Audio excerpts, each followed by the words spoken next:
किसी के आचरण, व्यवहार एवं चाल चलन तथा रहन सहन को ही जीवन चरित्र कहते हैं। और जीवन चरित्र जिसका जैसा होता है वैसा ही उसका चिंतन मनन करने से हमारे ऊपर प्रभाव पड़ता है। इसीलिए जीवन चरित्र का बड़ा महत्व होता है, क्योंकि दूसरे के ही आचरण का अनुकरण करके हम भी अपने आचरण का निर्माण करते हैं। ऐसे अनेक महान पुरुषों, संतों के जीवन चरित्र लिखे गए हैं जो हमें आज भी जीवन जीने का उपदेश देते हैं। और ऐसे ही संतों में से एक संत हुए संत कबीर, जो एक सत्पुरुष के साथ साथ समाज सुधारक भी हुए। जगत को शांति और व्यवस्था देने वाले असंख्य महापुरुषों में गुरुदेव कबीर भी हुए। अतः जिस काल में कबीर का अवतरण हुआ था वो समय विषमताओं से पूर्ण था। सभी एक दूसरे को नष्ट करने के प्रयत्न में लगे हुए थे। अपने से दूसरे की मान्यताओं को भूमिसात किया जा रहा था। जन साधारण कुछ भी समझ नहीं पा रहा था। अज्ञान रूपी रात्रि में किसी को कहीं पथ नहीं मिल रहा था। अपने पराये का ज्ञान नष्ट हो चुका था। इसी बीच एकाएक शुभ निनाद सुनाई पड़ा। कबीर रूपी सूर्य ने पृथ्वी पर अवतरण कर दिया था। वैसे तो कबीर का जन्म एक रहस्य बना हुआ है। इसी कारण उनके जन्म संबंध में भी कई कथाएं प्रचलित हैं। कुछ लोग उन्हें भक्त प्रहलाद का रूप मानते हैं। और एक कथा जो अधिक प्रचलित है वो कुछ इस प्रकार से है कि संत कबीर काशी में प्रकट हुए थे। उस समय समस्त भारतवंश में स्वामी रामानंद का नाम गूंज रहा था। वे बड़े महात्मा थे। ऐसा कहा जाता है कि एक समय अनजाने में उन्होंने अपने एक ब्राह्मण शिष्य की विधवा कन्या को, कहीं कहीं पर कुंवारी भी आता है, उस कन्या को पुत्रवती होने का आशीर्वाद दे दिया। महात्मा का वचन सफल हो गया। संवत 1456 की ज्येष्ठ पूर्णिमा को सोमवार के दिन उस कन्या ने एक बालक को जन्म दिया। लोक लज्जा और समाज के भय से उसने नवजात शिशु को काशी के लहरतारा तालाब में डाल दिया, जो कमल के पत्ते पर खेलने लगा। वहीं से नीरू और निमा जा रहे थे। निमा प्यास के कारण तालाब में उतर पड़ी। वहीं पर असहाय शिशु को देखते ही मन में ममता जाग उठी और बच्चे को गोद में उठा लिया। दोनों बालक को घर लाकर पालन पोषण करने लगे और शिशु का नाम कबीर रखा गया। कबीर होनहार बालक थे। बचपन में ही लोगों ने उनमें अलौकिक और विलक्षण प्रतिभा देखी। सबका प्यारा था कबीर। नीरू कपड़े बुनने का कार्य करते थे और कबीर उन्हें कपड़े बुनने में उनकी सहायता करते थे। किंतु कबीर का मन साधु संतों की सेवा करने में अधिक लगता था। एक बार कबीर कपड़े बेचने के लिए बाजार में गए। कबीर बिना दाम लिए ही कपड़ा देकर आ गए। कबीर घर के छोटे मोटे काम भी करते थे और लोगों को राह चलते ईश्वर भजन का उपदेश भी देते थे। 10 साल की अवस्था में संत का स्वभाव देखकर लोग आश्चर्य में पड़ जाते थे। कबीर को ये बात खटकती थी कि बिना गुरु के सच्चा ज्ञान नहीं प्राप्त होता है। वे कहते थे, गुरु बिन चेला ज्ञान न लहे, गुरु बिन यह जग कौन भरोसा, काके संग है रहिए। कबीर स्वामी रामानंद को अपना गुरु बनाना चाहते थे, लेकिन स्वामी रामानंद ब्राह्मणों को छोड़कर निम्न वर्ग के लोगों को शिष्य नहीं बनाते थे। लेकिन कबीर ने तो ठान लिया था, इसीलिए उन्होंने उपाय किया। स्वामी रामानंद नित्य गंगा स्नान के लिए जाया करते थे। कबीर गंगा घाट पर मृतक की तरह सीढ़ियों पर पड़ गए। रामानंद की खड़ाऊ उनके सिर में टकरा गई। ये देखकर रामानंद के मुख से राम नाम निकल पड़ा। कबीर ने राम नाम को ही गुरु मंत्र मान लिया और घर आकर माला और तिलक धारण कर लिए और अपने आप को रामानंद का शिष्य मान लिया। ये सब देखकर निमा रामानंद स्वामी से सारी बात कह दी। स्वामी रामानंद उनकी भक्ति और श्रद्धा से बहुत प्रसन्न हुए और राम नाम में कबीर की निष्ठा देखकर उनको गले लगा लिया और अपने शिष्य के रूप में स्वीकार कर लिया। अब कबीर का मन घर के कामकाज में कम लगता था। वे अधिक समय गुरु के पास रहकर ज्ञान और भक्ति का उपदेश सुना करते थे और दूर दूर से संतों का आना जाना होता था और संत मिलन कबीर के लिए परम धन्य था। कबीर कहते थे, माला फेरत युग फिरा, फिरा न मन का फेर, कर का मन का डारी के, मन का मन का फेर। यानी माला फेरते फेरते युग बीत गया और मन की अवस्था वैसी ही रह गई।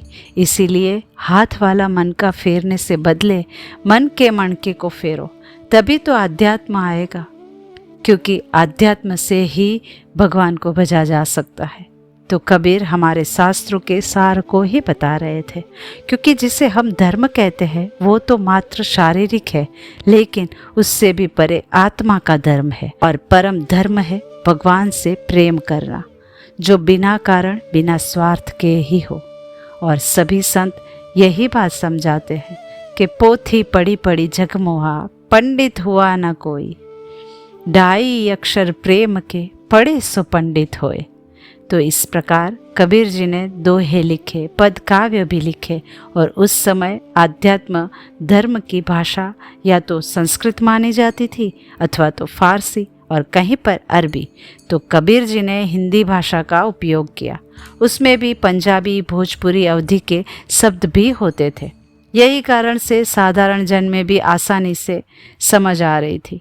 और इसका इतना प्रभाव पड़ा कि तब से लेकर आज तक लगभग 600 वर्ष तक भी कबीर जी के दोहों को याद किया जाता है। माटी कहे कुम्हार से, तू क्यों रोंदे मोए, एक दिन ऐसा आएगा मैं रोंदूंगी तोए। ये शरीर माटी का पुतला ही तो है, और ये शरीर की देखभाल उतनी ही करो जितनी उसकी आवश्यकता है। इतनी नहीं कि उसकी देखभाल साजो श्रृंगार में अपने मूल लक्ष्य को ही भूल जाए। उस समय काशी के विद्वानों ने उनसे प्रश्न किया, हम तो षट दर्शन आचार्य है और आप तो अंगूठा छाप है, और हम जो भी बोलते हैं उनके चित्त पर असर ही नहीं पड़ता, और आप सामान्य भाषा में दोहा बना देते हो और उसे सुनकर लोग इतनी प्रेरणा प्राप्त कर लेते हैं कि संसार से विरक्त होकर भगवान की ओर भागने लगते हैं। इस पर कबीर जी ने कहा, उसका कारण तो तुम्हें देखना चाहिए था ना।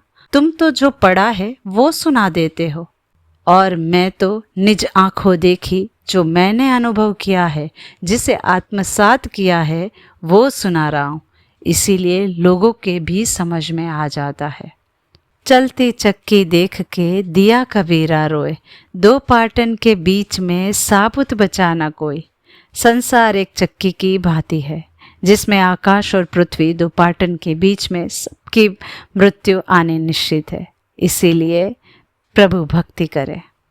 ऐसा कहा जाता है कि कबीर की एक शिष्या भी थी जिसका नाम था लोई, जिसने आजीवन ब्रह्मचर्य का पालन किया था। कुछ का मत है कि लोई उनकी पत्नी थी। बाद में लोई ने कबीर जी को गुरु मान लिया था।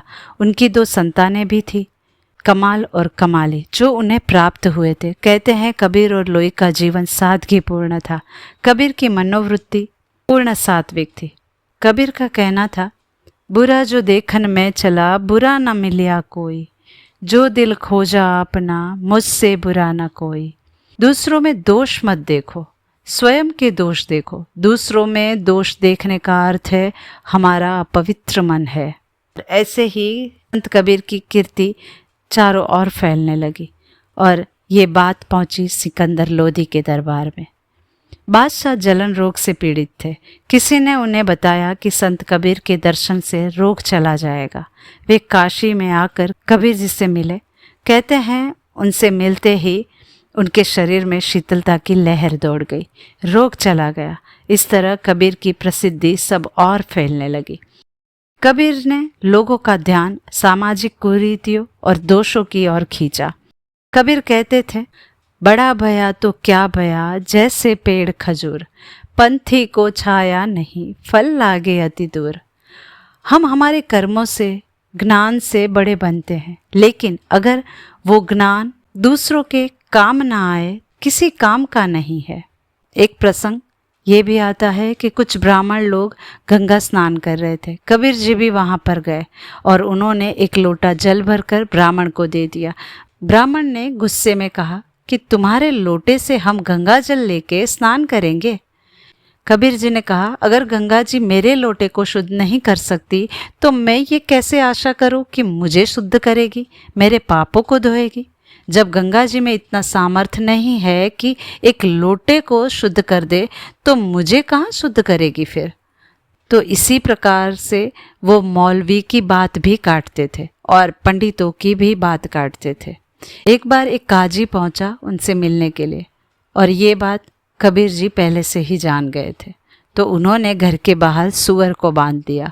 तो जब काजी आया तो वो गुस्सा होकर बोले, मैंने तो सुना था कि तुम महात्मा हो और सामने सूअर को बांधे हुए हो।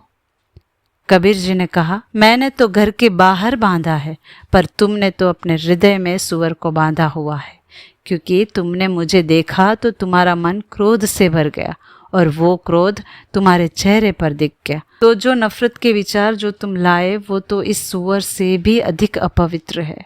कबीर कहते हैं, निंदक नियरे राखिए आंगन कुटीर छवाए, बिन पानी साबुन बिना निर्मल करे सुभाए।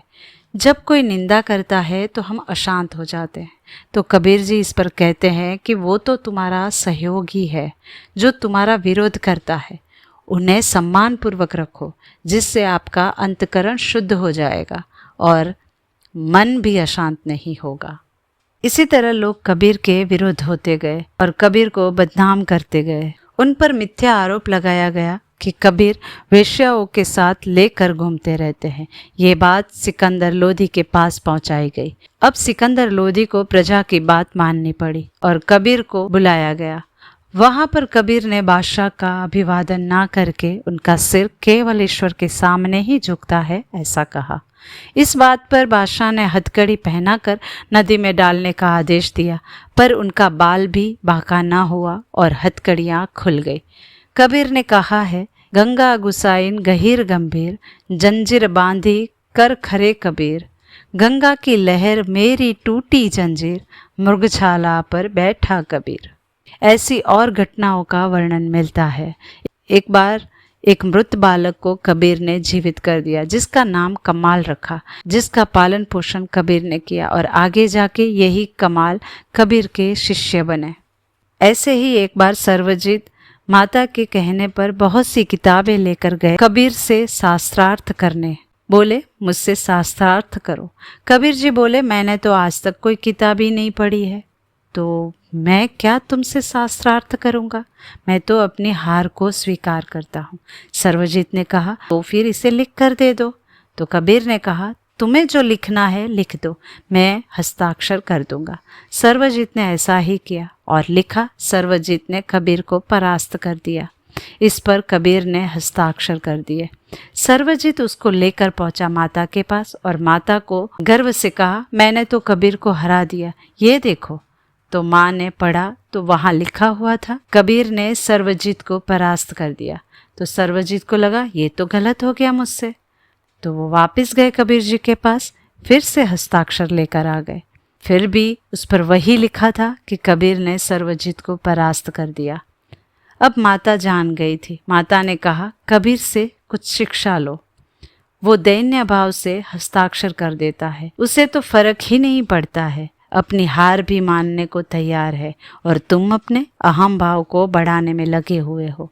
कबीर जी कहते हैं, जब मैं था तब हरि नहीं, अब हरि है मैं नाही, और प्रेम गली अति सांकली, वा में द्वे न समाए। ये प्रेम की गली ऐसी है कि इसमें दो नहीं समाएंगे, या तो इसमें अहम भाव को रखो या प्रेम को। क्या कभी सुना है एक म्यान में दो तलवार हो? तो प्रेम रस चाहिए तो मान को त्यागना पड़ेगा। अब कबीर को विरोधियों के कारण उन्होंने काशी छोड़ दिया। उन्होंने मगहर को अपनी तपोभूमि चुना। मगहर उत्तर प्रदेश में आया हुआ है। संत कबीर ने समाज के दोषों को दूर करने के कई प्रयत्न किए। उन्होंने उन विचारों का विरोध किया जो भगवान की भक्ति में बाधक थे। उन्होंने गृहस्थ में रहकर भक्ति का मार्ग दिखलाया। वे भगवान के भजन को मुक्ति प्राप्ति का सबसे बड़ा साधन मानते थे। राम का नाम जपना ही पवित्रम कर्म है। कबीर ज्ञानी संत थे। वे जनता के कवि थे। उन्होंने हृदय से निकली सीधी सादी जनभाषा में भगवान के प्रेम और सत्य कर्म पर कविताएं लिखी, दोहे लिखे। वे सत्य के गायक थे। कबीर बालक के समान अत्यंत सरल हृदय के संत थे। उन्होंने परमात्मा को माता पिता और अपने आप को बालक माना है। वे सत्य रूपी ईश्वर को प्रियतम मानते थे। राम ही उनके सर्वस्व थे। अपने सुधारकवादी विचारों से उन्होंने समाज का बड़ा कल्याण किया, पाखंड और दिखावट का अंत कर दिया। उन्होंने सत्य रूपी परम तत्व का प्रकाश जनता में फैलाया। उन्होंने समस्त जगत को ब्रह्ममय देखा। नानक कबीर के समकालीन थे। ऐसा कहा जाता है कि उन्होंने कबीर का दर्शन किया था। नानक कबीर की सत्य साधना, एकतावाद और संत मत से बहुत प्रभावित थे। कबीर जी गरीबी में बड़े हुए थे, गरीबी में ही अपना जीवन व्यतीत किए और जो कपड़े बुनने का कार्य करते थे उसी को करते चले गए। उसी से उन्होंने शिक्षा दी कि जीवन को सरल रखो, और स्वयं गृहस्थी थे तो लोगों को कभी ये नहीं कहा कि तुम सब छोड़ के भाग जाओ, भक्ति करो। लोगों को कहा तुम्हें सिर्फ भगवत चेतना को अपने साथ जोड़ना है। प्रेम भाव एक चाहिए, भेष अनेक बनाए, चाहे घर में वास कर, चाहे वन में जाए। तो चाहे घर में रहो, चाहे वन में रहो, प्रेम भाव में रहो, ये महत्वपूर्ण है। इस प्रकार लोगों की मान्यताओं को काटने से समाज में इसका गहरा प्रभाव पड़ा। और संत जब बात काटते हैं तो लोगों को बुरा लग जाता है, लेकिन संत सिर्फ इसीलिए बातों का खंडन करते हैं क्योंकि वे ऊपर उठ सके। उनमें उनका कोई निजी स्वार्थ नहीं होता, लेकिन ये बात समाज उनके रहते नहीं समझ सकता है। इसी कारण संतों का विरोध होता रहा है। संत कबीर कहते हैं, दुख में सुमिरन सब करे, सुख में करे ना कोई। जो सुख में सुमिरन करे तो फिर दुख काहे को होए। जीवन के अंतिम दिनों में कबीर मगहर में ही रहे। ऐसा कहा जाता है कि उन्होंने संवत 1575 में शरीर छोड़ा। अंतकाल में भी वे राम ही को स्मरण करते रहे। उनके अंत समय में पंडित और मौलवी जो उनका विरोध करते थे, उनमें विवाद शुरू हो गया। उनके शरीर के साथ क्या किया जाए, दफनाया जाए या अग्निदाह दिया जाए, इस पर विवाद चल रहा था। और जैसे ही उन पर से कपड़ा हटाया गया तो उनका शरीर वहाँ था ही नहीं, वहाँ सिर्फ फूल पड़े थे। तो फूल के 2 भाग कर दिए, एक भाग को काशी ले जाया गया और एक भाग को मगहर में ही रख दिया गया और मगहर में उनका स्मारक बनाया गया। तो इस तरह ऐसे भक्त शिरोमणि संत कबीर जी के चरणों में इस कथा को समर्पित करते हुए उन्हें कोटि कोटि वंदन करते हैं और दर्शन की इस श्रृंखला को यहीं रोकते हैं। और आगे एक और महान संत की गाथा को लेकर हम आगे बढ़ेंगे।